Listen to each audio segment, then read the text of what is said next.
Wake up, wake up, wake up. It's the first of the month. Welcome to the 2KU Weekly Podcast for week 1 of 2025. Happy Labor Day to everyone here. I know I had an eventful thing. I just got a new job. I start soon. And of course, the first week of college football wraps up tonight, technically, but we've already wrapped up all of our festivities. College football is officially underway, and it's great to be back. I'm Type A Joey 101, or formerly I'm Type A Joey 101. I'm Antoine Joey 101. Joining alongside me are Danny V and Pig Bear for today's episode. And before we get to our top stories, how are you two doing? Hello. Pretty good. How about you? I'm just Great. having the North Carolina TCU game in the back. Yeah. On stream right now. Wazoo, give them hell. TCU. Mm-hmm. On your screen right now are two player-created teams from the 2KU. That's Danny V's Fort Lauderdale Southern Legion of Fort Lauderdale, Florida, and Pig Bear's Blue Ridge Bears of Greenville, South Carolina. I believe both of whom are in their first FBS seasons this year. Actually, or I think Fort Lauderdale was here last year, I think, though. Yeah. Or no, they were D3. They both made the jump to yeah. They both made the jump to D1 FCS this season. Blue Ridge is playing out of the Big South. Fort Lauderdale out of the UAC. And who knows? Maybe we'll see them in the playoffs come that time of the year. Right now, let's move on to our top stories this week. We start with the game we played in New Orleans. Number 23, Oklahoma, suffocating number 22, Georgia's offense in the All-State Louisiana kickoff. Georgia mounted a comeback for a while, but ultimately the Sooners pulled away. Some questionable coaching choices near the end as well. That also befell number 4 Utah, who fell to Camp Randall in Wisconsin. Could the Badgers be on the upturn? Not to be outdone, Washington pulled off an upset in Happy Valley with the win over number 14 Penn State 23-17. And on top of that, Louisville got an upset on the road. Big statement win over number 15 Texas A&M. 3 of the biggest programs in the country falling within a matter of hours. And not even to be outdone there, FAU of the Sun Belt bringing themselves back on the map with their 20-13 win over the reigning SEC champs in Tulane, who came to Boca for this game. The reigning national champions Michigan opened their season in Atlanta with a win over Stanford. And we have news regarding the Southland Conference. 3 schools have officially confirmed their stay in the FBS from the Southland, Texas Arlington, McNeese, and Nichols. All are officially to stay in the FBS. East Texas A&M and Houston Christian are going to officially be moving down. More on that later. But we start with our game of the week, the All-State Louisiana kickoff from Caesars Superdome in New Orleans, Louisiana. A top 25 matchup as Blue Ridge scores a touchdown here. Number 23, Oklahoma. Number 22, Georgia in the Dome. And for the longest time, I thought Georgia would have dominated this game. I thought they were a comfortable favorite here, but Oklahoma came to play. Daniel Anderson running the ball. Mr. Anderson was a solid run specialist throughout. He showed flashes of that Heisman upside we talked about the week before. Leonidas Todd might have put his name in Heisman players' consideration with his performance in the game. And even with the loss, I want to give a shout out to Georgia's Shiloh Graves, receiving touchdowns and that kickoff return that ended up being the short for that game. Even though his Bulldogs lost, I think the Dogs have a case in the SEC. Keep an eye out for that squad. Danny? Yeah, definitely Georgia does show they have potential within the SEC, especially with how packed of a division they're in. You might as well take any wins or any games you can. In Oklahoma, they definitely came out, they showed out, and they proved their high-flying offense. Big Bear? Yeah, Oklahoma with the upset here. That's a shocker, but I mean, it goes to show you some developmental things that they have, especially the offensive line. They ran the ball all game, and yes, Daniel Anderson's a big part of that, but their offensive line opened up those holes to let them get through. Does this change how we see the Big 12? Texas did get a win this week. They're not one of the games we're focusing on.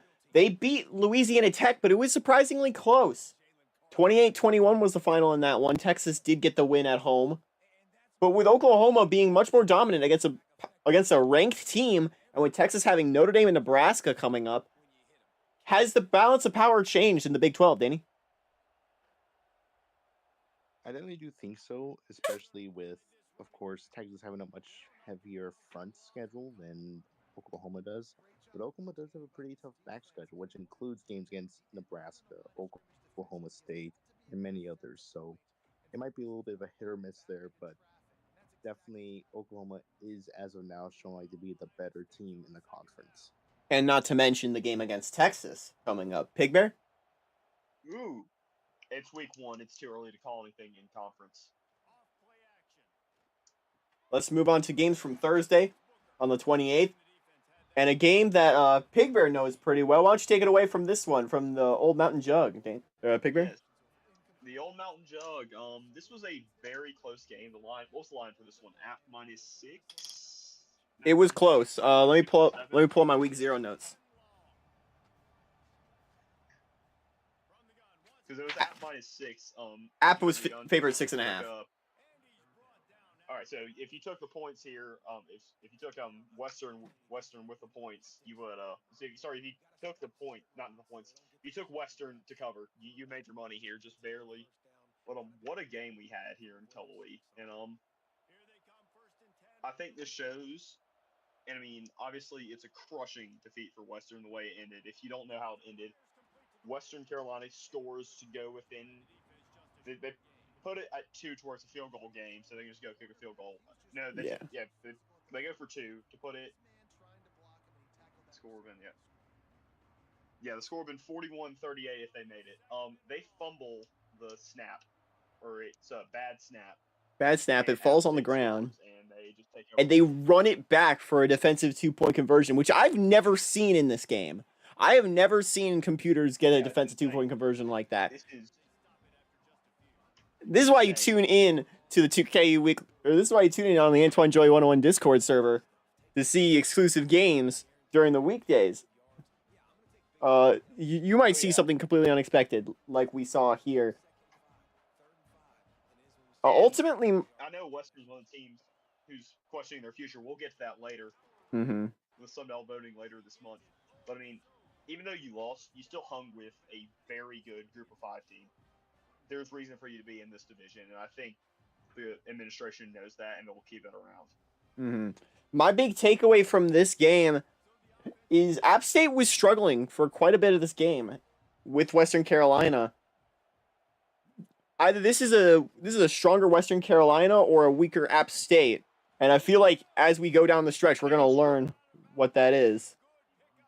Western Carolina. I think it's stronger Western, just because App did pull away at one point, but Western kind of reeled themselves back in.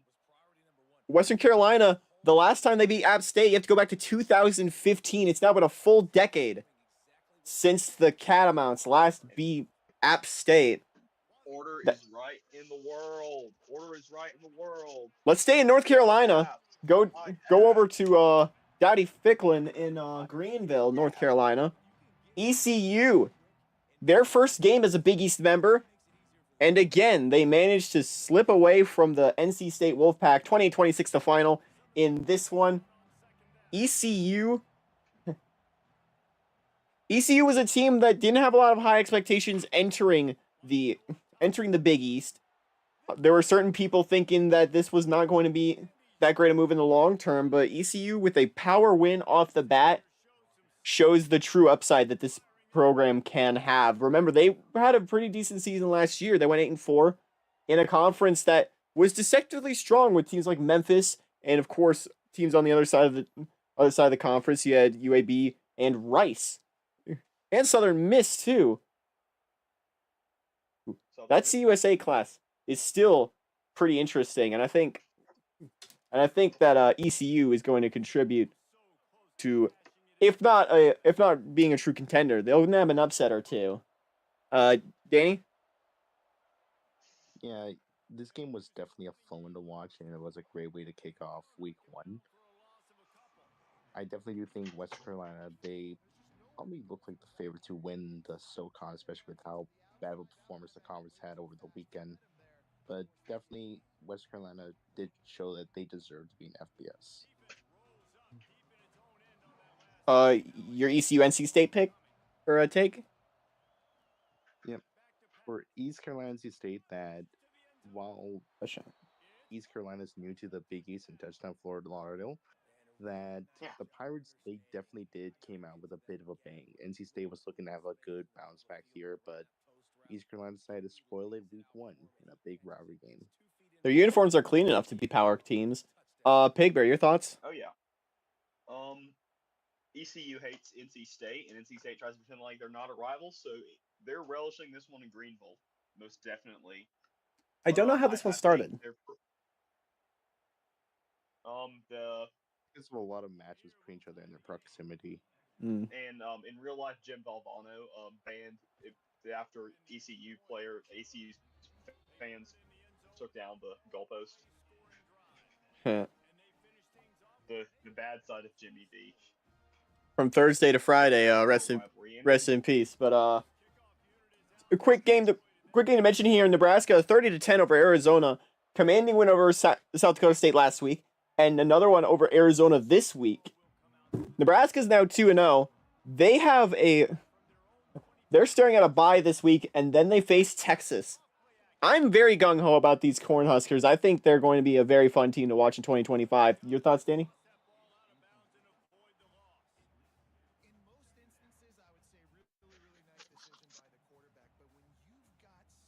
Uh-oh. Danny? Yeah, you cut out there quite a bit, but Arizona, Nebraska, Nebraska definitely showed to be a sleeper contender for possibly a BCS. So watch out for the Huskers. A BCS sleeper. Pig Bear? Yeah, is Nebraska back is the question, and I'm starting to lean towards they are back. They played really well these past 2 weeks. We're going to find out in week 3 when they take on the Texas Longhorns. Are we going to have to go to Austin back-to-back weeks? Are we going to have to go to the Longhorns back-to-back weeks? We might. Surprise. Meanwhile, we're going to Austin. Well, actually, we're not going to Austin this weekend, no matter what. Texas is playing in South Bend this weekend, but a different group of Horns. It's the Battle of the Horns as South Florida off their loss to start the year against who did they play? Week 0. South Florida played nobody. Hit that horn. The Dave Show University Truckers started the year with a loss. They head to Tampa to take on South Florida. And Dave Show was the loss that South Florida started with. USF and Dave Show went to overtime. The Truckers rebounded, this time winning. I don't have to bust out my Joey Downer voice, which I do have on standby. So, a pro tip Bust it out. Pro tip to Dave Show. You better not lose, or else I'll be there.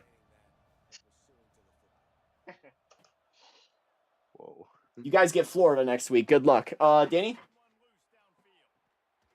Yeah, I mean, Dave Show kept it close. It was very much a close matchup, so better luck. Future on, you're going to need it. Pig Bear? Just win, baby. No more dancing in the moonlight. You gotta stay out of the moonlight. You gotta win now. South Florida, I was pretty gung-ho on them to start the year, but this performance was quite disappointing for them. I hope they can rebound and remain as competitive in the Big East as I expect them to be.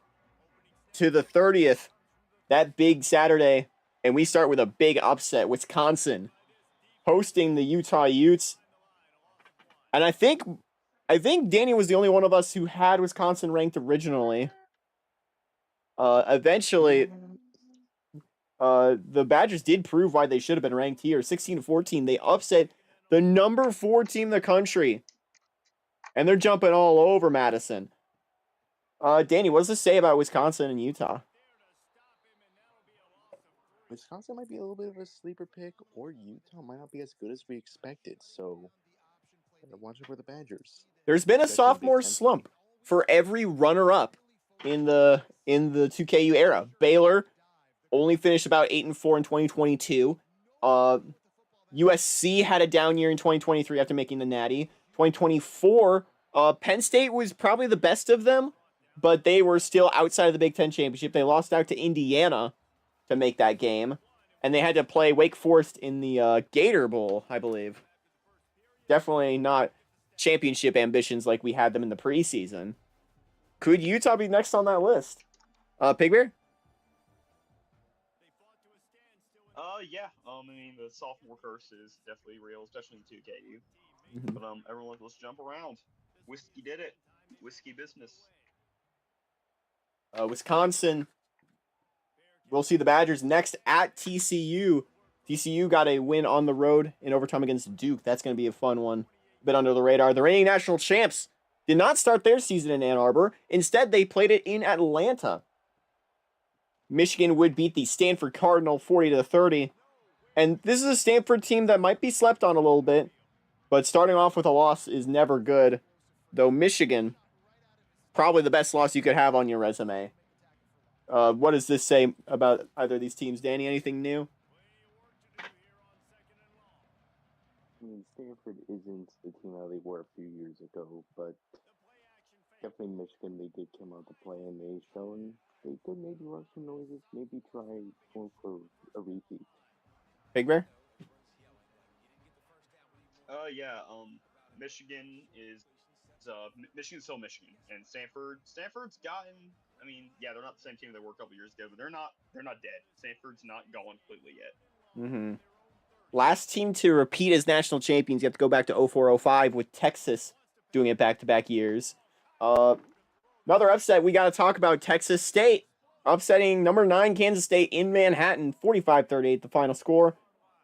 A gun show out west. And I was saying Texas State's a team to watch. What are your thoughts here? Definitely, I think Texas State can win. Their schedule afterwards a lot easier than their first game, so they might be able to do a run in the conference. I was saying, depending on the events that transpire, we could see another 12-0 team in the Conference USA. We had one last season with Rice. They lost in the conference championship to Southern Miss. USM could repeat as conference champions.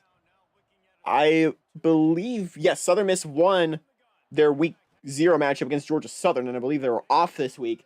So they're still undefeated. UAB is a team to watch out for. They beat Jacksonville State. They are undefeated. UTSA has a win over Air Force. There's a couple teams in this Conference USA. It's going to be a very fun conference. Pig Bear? Yeah, people I just sent to the group chat. It actually fit. I found this on Twitter the other day. But yeah, Texas State is a team to watch out for this year, especially hot BCS sleeper. Potentially, Texas State has never made a BCS bowl. This would, if they made it all the way, it'd be their first time. 2KU history buffs, of which there are only one, which is myself, because I haven't made this public yet. But UAB's been a couple times, actually. But that's a story for another day. From what might be a future leaver of the Conference USA to a team who already did, Louisville. Year 2 in the Big East, and they started in a big way. 17-16 on the road in Kyle Field. They beat number 15 Texas A&M. And this game is a lot less close than that final score would make you believe. Texas A&M scoring a lot in what was essentially dead time. Louisville didn't light the field on fire in terms of offense, but I really like this Cardinal team. I'm I'm quite gung ho on the Cardinals. I think they might be creeping up as a new potential winner of the Big East. Danny? Yeah, they definitely did prove, and are a little bit of a dark horse as well. I think they came out, they played well, and I think they can continue their winning streak. Big Bear? Cards go to College Station and beat the Colt. That's my simple synopsis. Want to talk about upsets? How about FAU upsetting the SEC champions in number 11 Tulane 20-13 in Boca Raton? For an FAU team who has crept into the top 25 before, this still might be the biggest win in program history. Over a top SEC squad, or what was once top SEC squad. You got to be celebrating in South Florida, Danny.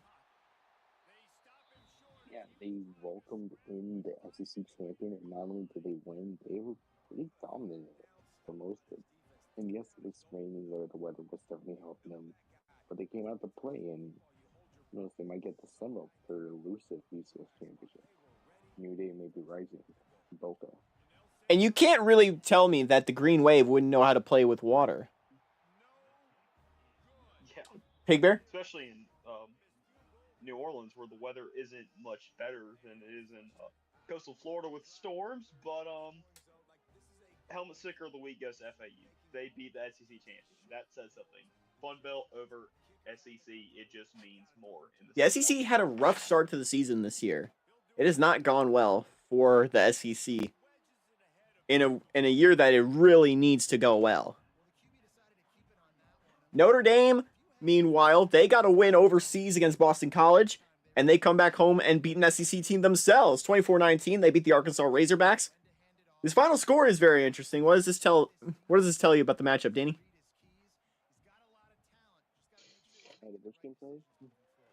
Notre Dame, Arkansas, 24-19. Yeah.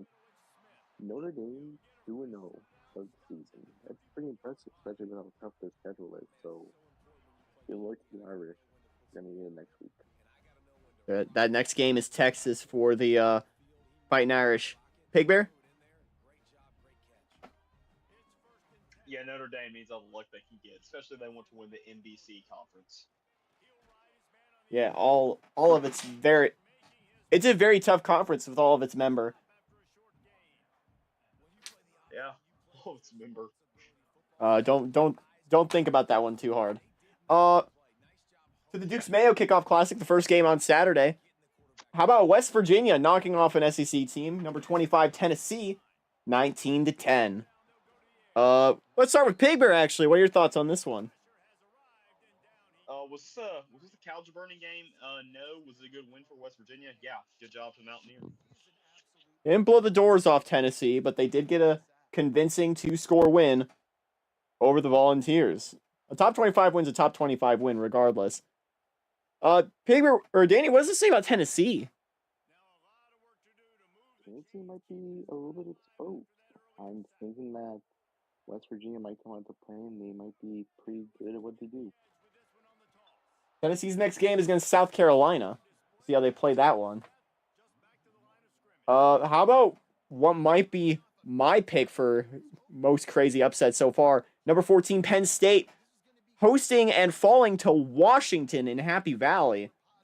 Penn State's never lost at home to Washington. But the way that the Huskies blew the door open and stole one away in prime time, in a whiteout against the Nittany Lions, what does it say about Washington, Danny? Yeah, I'm thinking like this is a pretty good win for Washington. I didn't expect them to be winning this at all, but Penn State coming out and choking this way, I think Penn State might be on a little downturn. Big Bear? Bow down to Washington, I guess. One of the most interesting games on Saturday was one that kind of slipped under the radar. you can take the conference away. You can try and move the shift the balance of power away from it. You can try and hide it. You can try and censor it. You can try and get rid of it. We will always have Pac-12 after dark. And that's what we had here. A very exciting one between Oregon State and BYU. The Beavers getting a 27-21 win over a solid BYU team. And a bit of spoilers ahead for the top 25. I was the only one who showed love to the Beavers. Oregon State, a quality win. I like the Beavs moving forward. Pig Bear, your thoughts? I don't know what's happening with Danny. Spoiler, I'm really tired right now, so I'm making it through. We will not have any repeats of the last couple of years. I'm sitting at my desk. All right. New year, new me. But Oregon State did really well, and I guess you're the one who really showed them love. I think I need to see a little bit more out of them before I can start having the top 25 conversation about Beavers. But yeah. All right, Danny, Oregon State BYU thoughts? Yeah, it was a great matchup. Sorry, my comp might be a little wonky right here, but definitely Oregon State. They had a great win against a BYU team. We also was going to doing a lot better, and Oregon State's got a couple of home games coming up, so better get ready, Beavs. The Beavers play Idaho next week. BYU has Boston College. Our stream is closed. Hold that for a second as we talk about the Southland Conference. As we mentioned in the preseason, there is going to be a vote for a whole slew of teams. Still got Sunday and Monday games. Oh yeah, we'll get to that in a second. Sorry about that. While we're getting this set up, Danny was there for some of these games. I was out for the some of these games. Danny probably knows these a little better, but we have 2 games on Sunday and Monday, thanks to Labor Day weekend, that I thought were worth highlighting. Danny, when you can, take it away. Yeah, that this game was pretty fun between these guys. That, of course, first we started off with a game between South Alabama and Salem.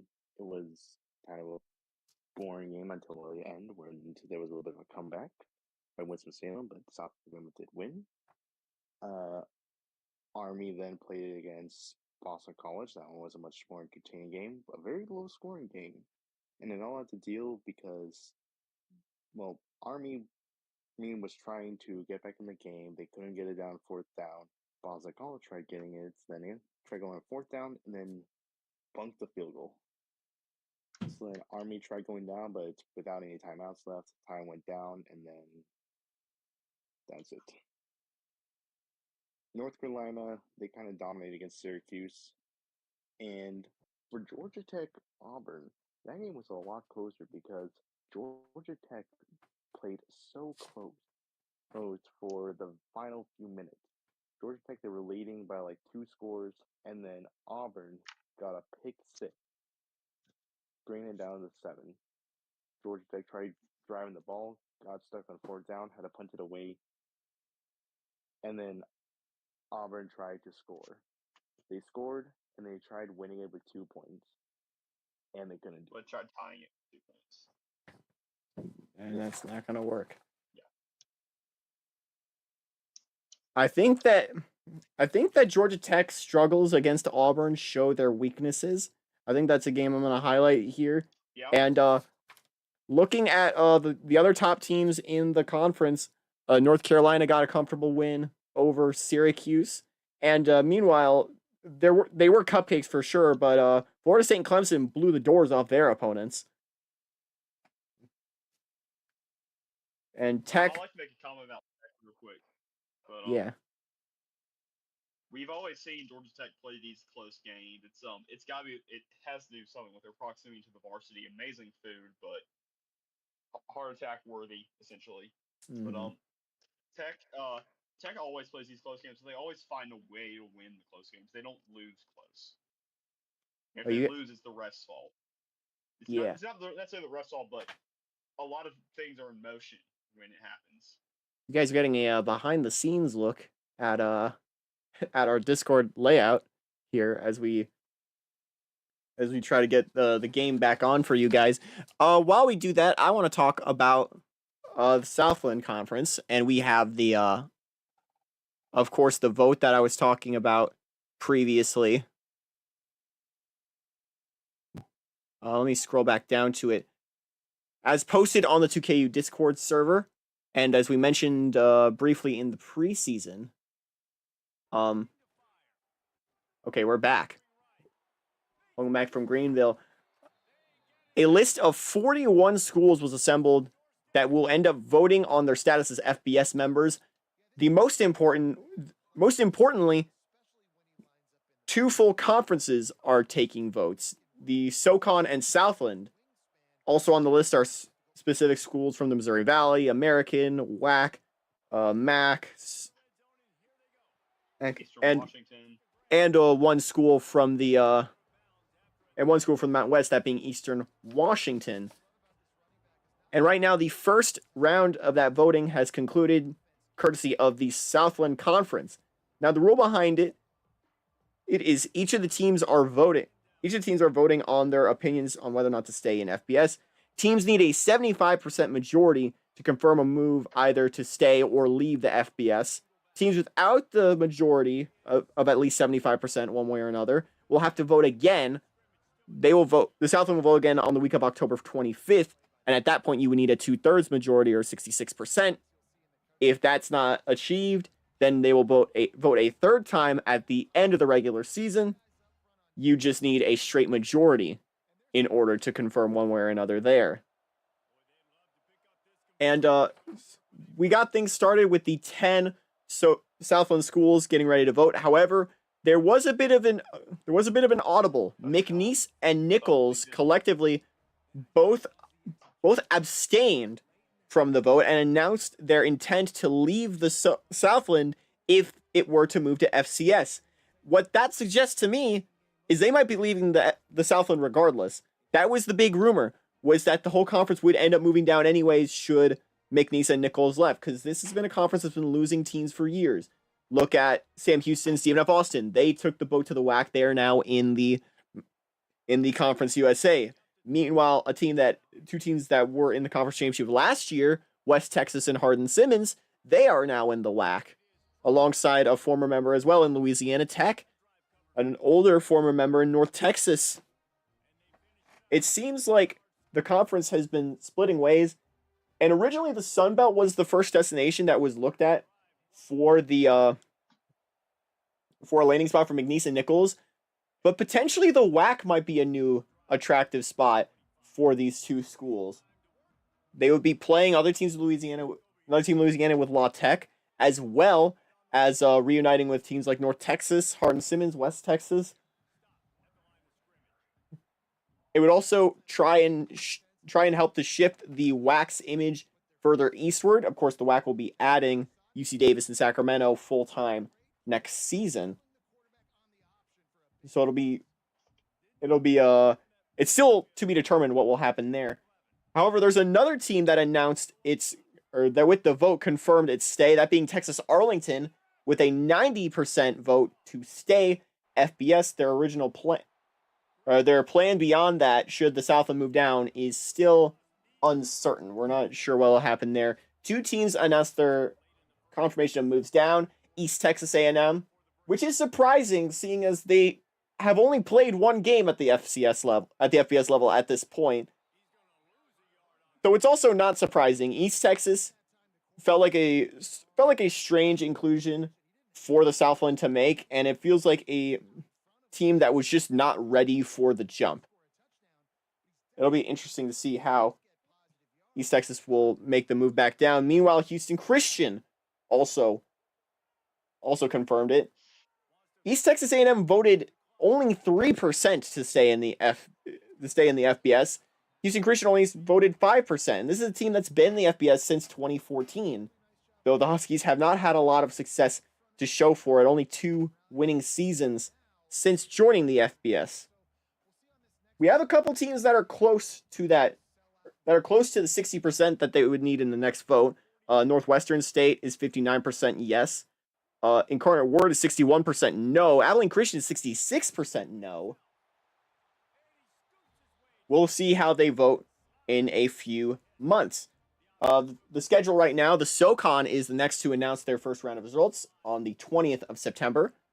The American will do so on the 27th. We have the Missouri Valley schools that are participating on the 4th of October, the WAC schools on the 11th of that month. Eastern Washington will hold its only round of votes on October 18th, or at least that will be when the results go public. They will only need the 2/3 majority. The Southland will vote again on the 25th of October. And the SoCon will vote again on the 8th of November, as will the Missouri Valley. And any schools still left that haven't made majority at that point will vote again on the 29th of November. Meanwhile, we do have a school that made an announcement already. Pigberry, you know about this one. Take it away. Yes, this dropped last Monday night actually, and there's more to follow this up, but a bombshell interview with Western Carolina's athletic director was reported to CA Sports, the head coverage for the SoCon. Let me pull this exact interview up. I'll kind of paraphrase it. It's quite lengthy, to be honest, but interview with Alex McDaniel. Western Carolina has committed themselves to staying in the FBS this year and beyond, and it's not a maybe, it's not a hedge, it's their direction, and they want to ensure they're still up with their rival Appalachian State. You mentioned the rivalry. They don't want to go down like that. They don't want to find down like that. This is statements taken also from Sunday at a press conference, not a press conference, a news conference with North Carolina not North Carolina, University of North Carolina system, which Western Carolina is a member of, also like Appalachian State, University of North Carolina, obviously, and NC State, all the public universities in North Carolina. Yes. They were having a conversation on funding, and they say they don't want to go down like that. And so that's suggesting they're either going to abstain or they're going to vote like 97% or something like that to stay within the FBS. There's not many. The only thing holding them back is stadium size, and they've already committed an extra $30 million to building up the stadium there in Cullowhee. And they want to be able to. And they've held conversations with Chattanooga, and they're on the same page as UT Chattanooga with this. So I would expect maybe maybe the Mox and Catamounts abstaining, but also the current situation. In the FBS level. The current situation, as I see it, is that the results of the vote will end up void. However, Western Carolina will hold the vote anyway, just to see what the body says, and potentially to learn from that. Because students or like, is this students voting or is this donors and it would be students and directors. Students and directors. Just people involved with the school. CA Sports will run polls at each Sunbelt school to get on the students at least. And there are a couple landing spots that a team like Western or Chattanooga could go to. Right now, the projected spot is potentially the American, because it's expected the American may end up having open spots. There are rumors about Colgate or Holy Cross going back independent, and of course there's that whole situation with St. John's program. St. John's is in danger of having to cancel games coming up. Their deal with Yankee Stadium is ending up terminated at this point. They are playing their next home game at Red Bull Stadium in Newark, and they don't have a home moving forward. They could play at their 2,000-seat stadium on campus. However, that would fail to meet the NCAA's requirements for a FBS stadium. It's really a tough situation that we've never seen anything like in the FBS before. St. John's might be in dire straits right now. We might end up seeing them cancel their season. That'd be an unprecedented move if that were to happen. As a member of the American, they will vote on the 27th of September. We'll see how that goes. And right now, to at least get this season underway, from what I'm hearing from my sources, and up in New York, but they're expecting to move down easily. Most likely. Danny, any takeaways from the news this week? Yeah, I mean, there's some ups and downs. I mean, of course, you got all those conferences who are trying to think of whether FBS is viable or not. And of course, then there's a question about whether it'll be some teams going down or the entire conference. So still many questions left to be answered. I do think also the American might also be in its own little dire straits because, well, UMass and Delaware, they are definitely the top dogs of this league of the Americans. So who knows how they'll feel after seeing teams from London League. They might think maybe the MAC might be open. Who knows? The MAC could be open right now. The MAC has, of course, two schools voting on their future, those being Duquesne and Johns Hopkins. Though I might expect Johns Hopkins not to move down to FBS, but potentially, or from FBS to FCS, they might just end up leaving the conference and going independent, depending on how they lean one way or another. And there, and in that statement that Alex McDaniel brought up with Western Carolina, he mentioned that independence could be an option should a conference not come calling. Currently, St. John's is playing at their lacrosse facility in the Benson Stadium, but of course it's way too small for FBS games. So who knows if their season will continue on and if schedule makers can try helping out these teams getting their 12 games. We might end up seeing teams end up with 11 games for the first time in our history. I mean, we could see them maybe scheduling a 12 game maybe in the final weekend. Meanwhile, let's talk about the players of the week. We have 6 players I wanted to highlight here, 2 of which from the same school. I'll run down real quick. Kyler Rubio, we saw him in action on Thursday against Northwestern. He had 211 yards through the air, 4 touchdowns, and a 78.6% completion rating in their 38-7 win over Northwestern. Oh yeah, by the way, players of the week are back. How about that? Bringing that back from all the way back in 2022. Renee Evans, halfback for LSU. The sophomore had 262 yards, 4 rushing TDs, a receiving touchdown. All highlights in their 70-3 blowout of Nichols, who we talked about in the previous section. Gunnar Henderson, no relation, quarterback for Florida State. He had just a day. He's probably player of the week here. 16 for 24, 329 yards through the air, 6 touchdowns, including the 84-yard bomb. A 77-3 win Florida State got over Mercer of the FCS.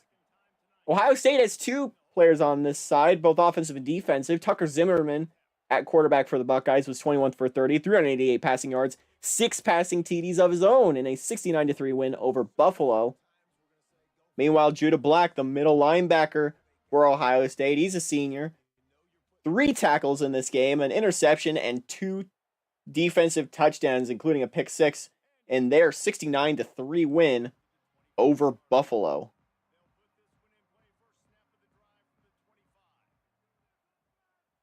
And we wrap up with Kenzo Wolf, another defensive player. This one for Rice. Rice got a dominant win over Princeton. He had 3 tackles, 3 picks, and a pick 6 in a 24-0 win over the Princeton Tigers. Big day for everyone here. Danny, what was your big player of the week? Yeah, there's definitely a lot of big contenders for player of the week. We had a lot of great performances, a lot of great games, a lot of amazing stuff over the weekend. For me, in my opinion, I think player of the week should go to. I am thinking of Kyler Rubio, quarterback from Wisconsin or from UCF. UCF. That major game, especially a big time win against a Big Ten program, a lot of big moments, plays, a lot of turnovers, and a lot of passes downfield. They were slugging that ball through the air. I personally have to give it to one of the quarterbacks who threw 6 touchdowns. You're not going to throw 6 touchdowns every day, and have 2 on the same day is insane. And you're not going to catch me giving Ohio State any more praise than they need to. Give me Gunnar Henderson, player of the week, for his dominant performance. Pig Bear? Since you gave Gunnar his flowers, also spelled different than the baseball player, I just checked that. I'll give Tucker Zimmerman. Zimmerman. It's late. Been up, had a lot of work to do today. Took a nice hike to the App State baseball stadium and back around by the football stadium. About 2,000 foot elevation change, I guess. Up and down. It was 1,000 up, 1,000 down. But I'll give Kyle Zimmerman his flowers in a rout over Buffalo. All right. We're going to jump ahead to the next page here. The top 25. We didn't have a change in the polls last week, but this week we do.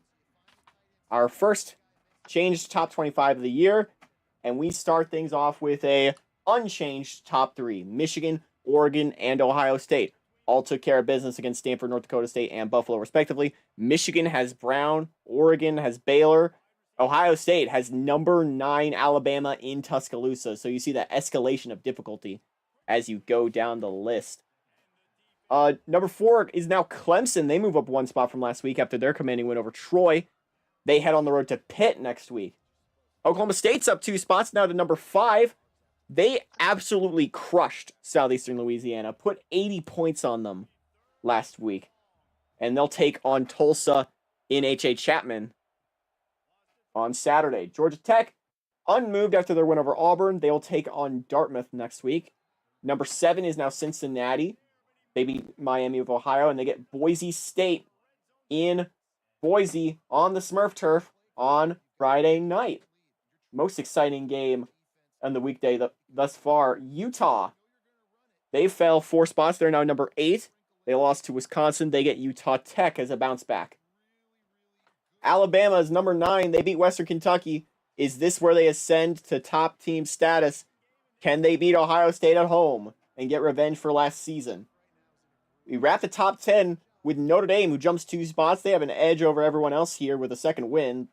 They beat BC last week, and they beat Arkansas this week. They get number 11 Texas at home. The Longhorns lost to La Tech, or they beat La Tech, but the La Tech Bulldogs kept it close with Texas. So watch out for that one. Texas might be in danger.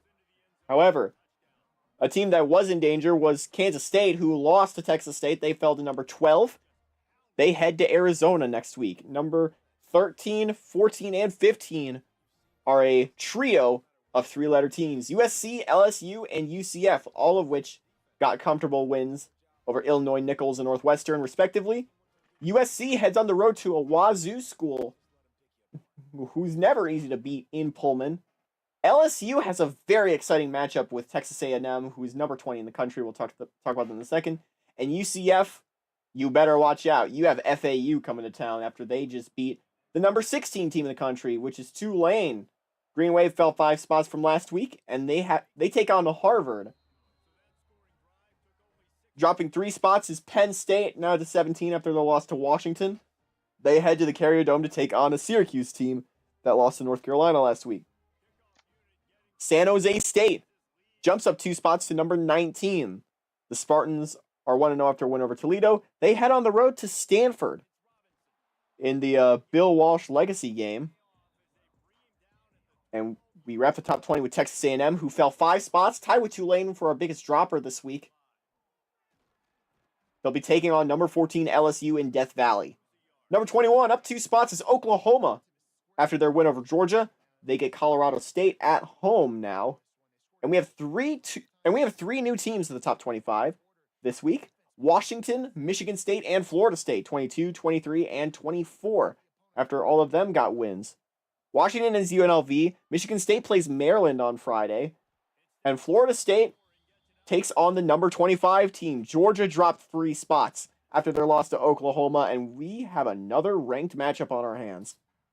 Other teams receiving votes were Nebraska, Wisconsin, Louisville, Hawaii, Tennessee, App State, Virginia Tech, North Carolina, Rice, Kansas, FAU, Iowa, James Madison, Texas State, Indiana, Auburn, Oregon State, and BYU. We had 3 teams dropping out of the top 25, Hawaii, Tennessee, and Virginia Tech. Thoughts on this top 25, Danny?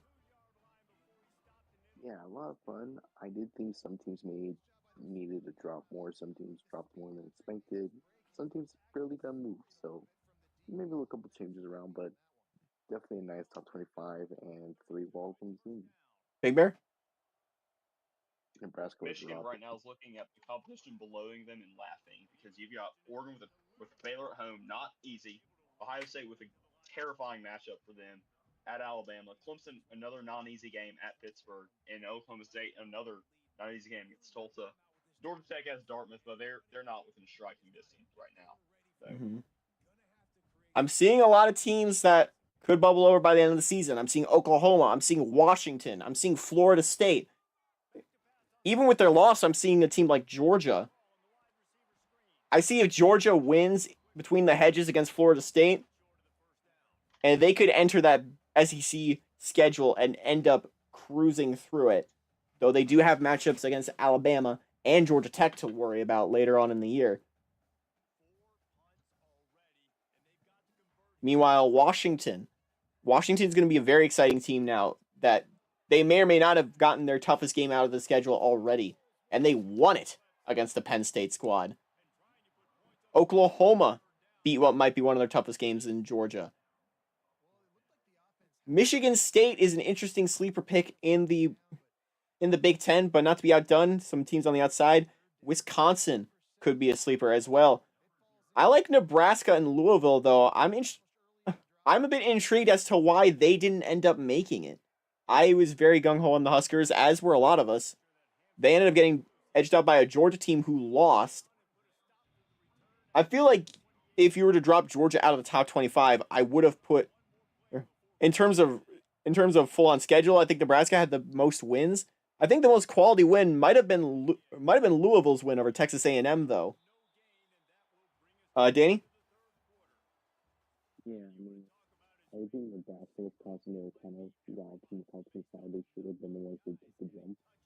I mean, you can't just beat the number 4 team in the nation and not get into the top 5. And Nebraska's been dominant. So, who knows what happens next for these guys. Hopefully they can keep up. The issue with Nebraska is they don't have any chance to prove themselves coming up. They have a bye, and then they have Texas. They're surely in the top 25 if they beat the Longhorns. However, it's going to be rough. I mean, even with the tough opponent of bye week, if things go their way, I see them slipping into like the 25 or 24 spot. But I mean, Yeah. it's just bulletin board material in Lincoln and Madison. Just put Unless it on you the bulletin board. Go kick tail. Yeah. Unless you're going to get leapfrogged by another team below you, you're sure to have at least one team drop because Florida State and Georgia play each other. And you also have potentially some potential dropouts in Boise State or Texas A&M who play ranked squads. But yeah, let's talk about games of the week. We have a slate for you coming up. Top plays of the week? It's hard to really translate that into a podcast. That's going to be a bonus for us. Just shout out to Wes Willis for a lineman touchdown. We love the big guy touchdowns. Yeah. But now to the games of the week. We're going to start Friday, September 5th. But I'll let you know. Albertson Stadium, we start on the Smurf turf. Number 18, Boise, and number 7, Cincinnati. One of several ranked matchups we're going to see this week. Boise favored 3.5 at home. I like the Broncos in a traditional upset over Cincy. Danny? We need the Bearcats to win this one close. They got a lot to prove, and I think they're going to show it off here. Big Bear? Cincinnati covers, but Boise wins. This would be a fun bet to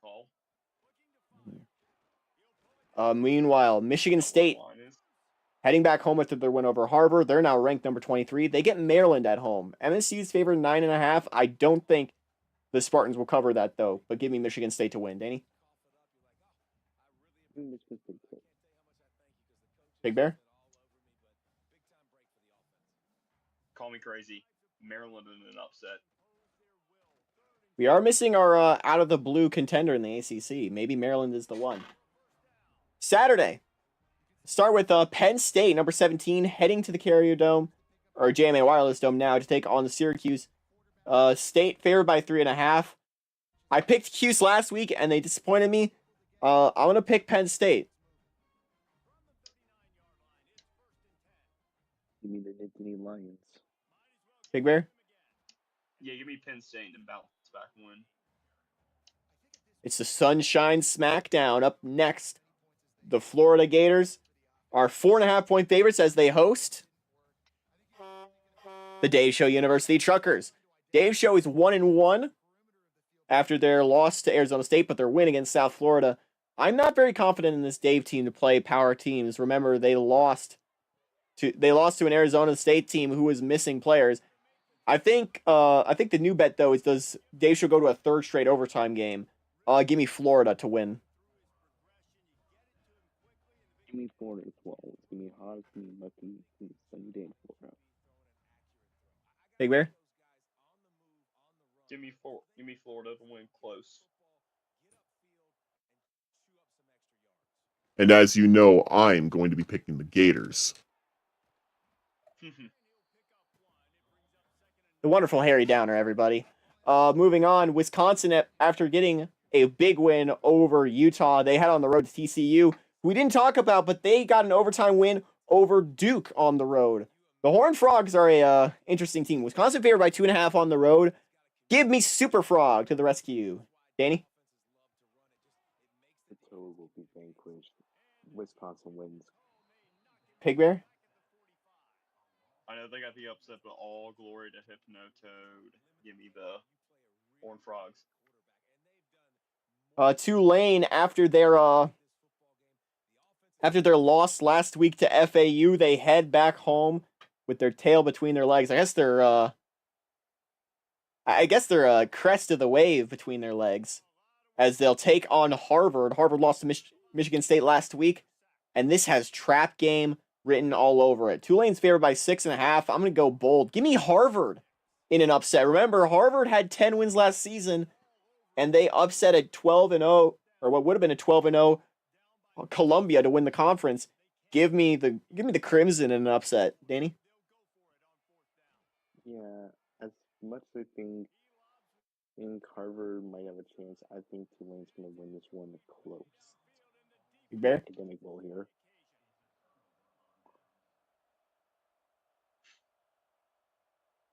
Big Bear? Yeah, give me Tulane in this one. There's a shovel pass there.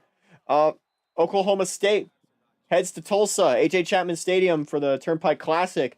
OK State favored by 13.5 on the road. I think Oklahoma State, if it's a regular season game, I'm going to pick them. Give me the Cowpokes. Give me Oklahoma State to win as well. Gonna keep it a bit close, but I think the Cowboys win this. Big Bear? Yeah, Oklahoma State shouldn't sleepwalk in this one. They'll win though. Georgia, after their loss to Oklahoma, has to prove a lot of doubters wrong. The number 25 Dogs have the number 24 Florida State Seminoles in town between the hedges. Georgia favored by 2.5. Give me the Dogs to win this one. Danny? Give me the Dogs. Big Bear? Give me Georgia to win. What's that coming down the track? Me Machine in the red and black. Temple, reigning Big East champs, they take on Duke. Every time they've won a Big East championship, it doesn't feel like it. This is a team that's coming off a BCS win, and no one's really thinking about them. Temple favored by 2.5 at home against a Duke team that lost. Give me Temple plus the points. Danny?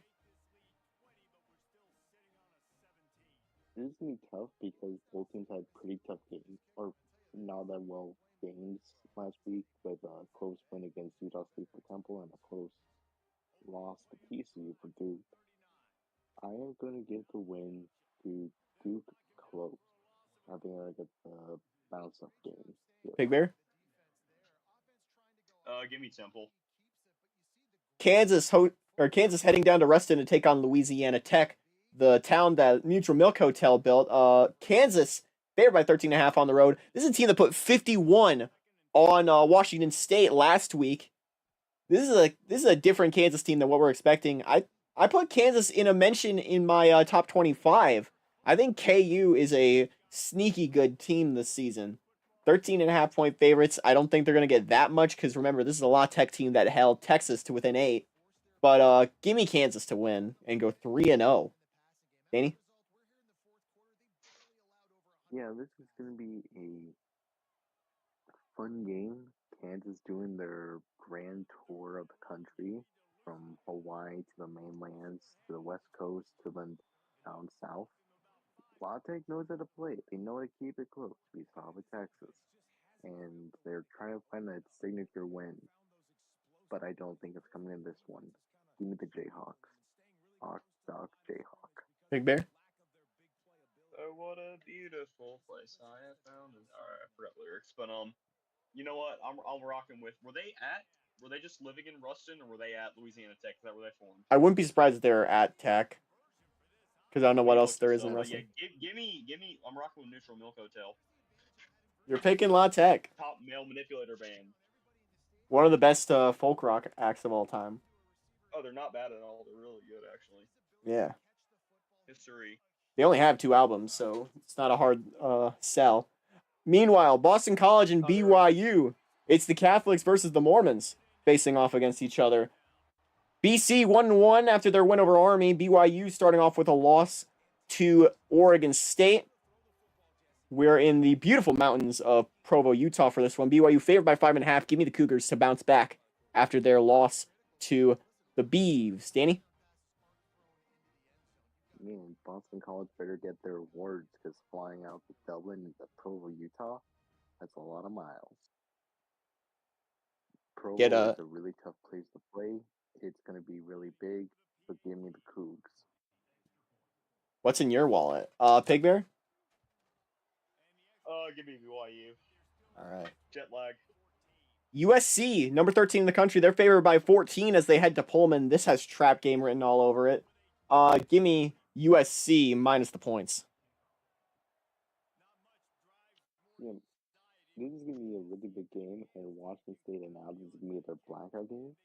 So give me the Cougs to win close. It's a little trap game that they always love to pull up. Big Bear?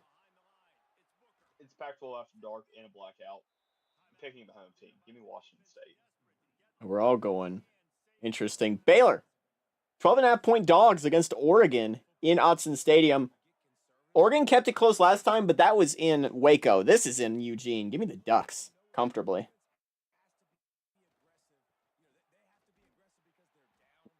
For me, there's only one choice that'll be very easy to make right here.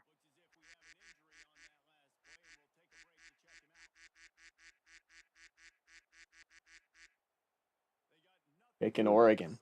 Pig Bear? I'm picking Oregon, but I'm gonna have a Baylor cover. Mm-hmm. Stanford taking on number 19 San Jose State. This is the first time since odds were even tracked that San Jose State's a favorite against Stanford. The Spartans are 2.5-point favorites on the road in Stanford Stadium. I don't know if I like that line. I think Stanford pulls off the upset in quotes. Give me the Cards to win. Man, Danny? tell me a few years ago when we were first starting this. Tell me a few years ago when we were first starting this that San Jose State would be favored to beat Stanford. You know, team that will win the national championship the first year they were doing this. That's a shocker to me personally. But I'm going down to follow it. Give me San Jose State to win close. Big Bear? Give me a give me give me a San Jose State covering too. All right, K-State, after the loss to Texas State, number 12 in the country, have to go on the road to Arizona. This is an Arizona team I thought was going to do a lot better against Nebraska. I'm quite disappointed in how the Cats performed. Give me the other Cats. K-State on the road. They're favored by 4.5.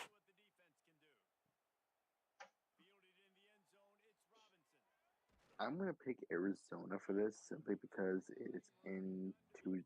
It's gonna be a lot much more of a closer game. It's gonna be bigger. It's in Tucson, and I think it's gonna be a big performance for Arizona, especially against a team who lost to, remind this, a non-power team. Give me Arizona. Big Bear? Give me Kansas State winning this one close though. All right. Washington skyrocketed in the top 25 conversation with their win over Penn State and Happy Valley. They're 10.5-point favorites at home against the UNLV squad. who lost to Houston last week. Give me the Dogs to win it. Give me the Huskies. Washington should win this one a lot easier. Big Bear? Yeah, give me the Huskies covering too. Battle for the Black Diamond Trophy out in Morgantown, West Virginia, fresh off their win against number 25 Tennessee. Virginia Tech, they got a win against Old Dominion, but they still dropped out of the top 25. It was not a good win as someone who was there to watch it. West Virginia, I think West Virginia is favored by 6.5. I think West Virginia has the better win. They play better in their game. I like the Mountaineers to win this one. Country road, take me home to the place where I belong. Not so fast, my friend. Give me Virginia Tech. Big Bear? I'll match you with some music. Say your prayers. It's the one. Don't forget my son to include everyone. I tuck you in, keep you free from sin till the Sandman comes. Sleep with one eye open. That's what Hokie should be doing for West Virginia covers. All right. Points. LSU is favored by 10.5 as number 14 in the country. They take on number 20 Texas A&M. I don't think it's anywhere near the points. I think this is going to be this might be our best game that we're not doing on stream. LSU and Texas A&M is going to be very exciting. Give me LSU to win it minus the points. Danny? It's a big game, and I'm going to take LSU to win this one close. Tough to win in Death Valley at night. LSU. Yeah, it's tough to win in Death Valley at night. It's tough to win in Death Valley at night. I get it. I'm kidding. Yeah. Give me LSU winning it, and obviously not with the points. I think Texas A&M will easily cover. This will be like a 3-point game. It's going to be fun. Goal game. And talking about fun games, speaking of, we couldn't come up with one game of the week this week. So we're going to do two again. We do it every once in a while in the season. And I don't think we've ever done it this early. Or no, we did. We did it for the opener. But I don't think we've had one quite like this. Number 11, Texas. Number 10, Notre Dame. Number 3, Ohio State. And number 9, Alabama.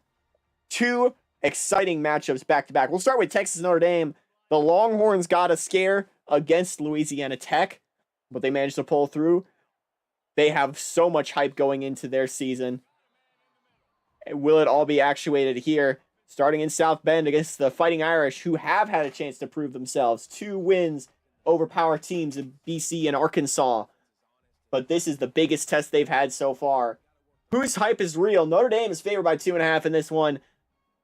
And right now, I'm liking the Fighting Irish. I think Notre Dame in that home crowd under the watchful eye of Touchdown Jesus as it hits the crossbar there. That's interesting. I think Notre Dame wins it. Bears.